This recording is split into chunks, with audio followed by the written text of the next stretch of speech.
one of the great things of having a boat is obviously you get to go fishing, spend time in the water, but you can also pull up on a beach and go for a swim. And after a big day's fishing, there's nothing my boys like more than going for a swim. Putting your boat on a beach. It's pretty easy, but there's a couple of rules you have to follow. First, and it's absolute paramount, assess the situation.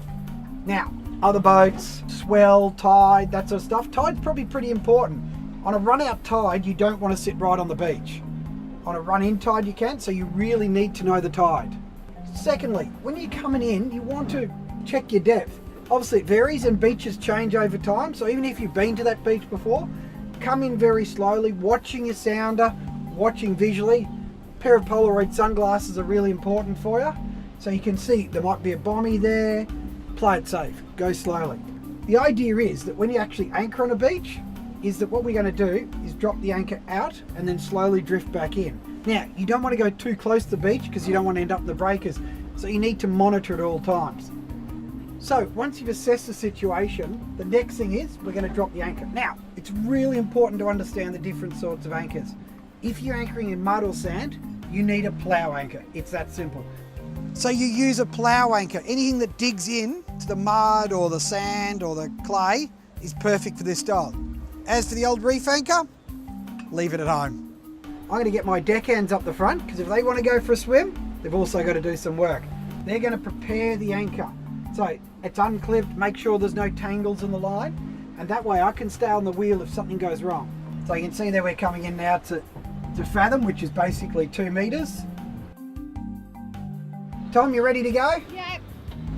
So it's really important that you communicate. So I know he's ready now. So what I'm going to do is turn the boat into the sea. At the same time I'm monitoring my sounder at all times, and then we're going to slowly bring it in on the beach. So now I just turn the boat around slowly. Tom, you good? Yep. Okay. I'm out of gear. Let it go, mate.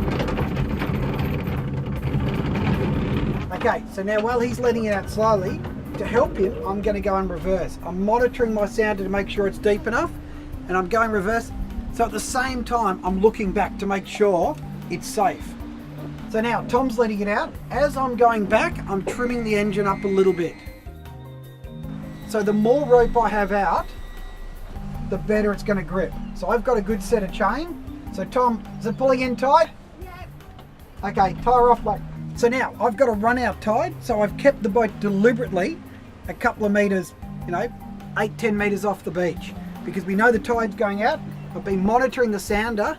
I've got about 1 meter of water underneath me here at the moment. Once the anchor is secure, just spend a couple of minutes just assessing the situation. A, make sure the anchor is dug in properly, and B, that your drift is still what you thought it would be, because sometimes you might be sitting sideways to the beach. And of course, monitor the sounder that you haven't got too shallow. So now, it's time for the kids to go for a swim. 2, 1, let's go!